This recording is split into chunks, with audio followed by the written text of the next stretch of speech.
Even if we are not able to study all the different scriptures, the different teachings, we must understand the essence of the spiritual path, and that is to bring about happiness.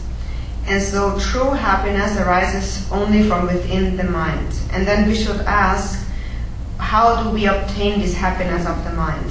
Do we obtain this happiness through money or wealth, or through our friends, companions, anything external?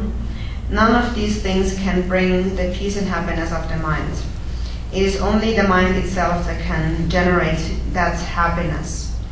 So anyone in this world must find a method to generate ultimate happiness. And understanding the spiritual path, we begin to learn to tolerate the suffering that we experience at present, through understanding the workings of cause and effect. So personally, I am not a person that has any great qualities, by no means.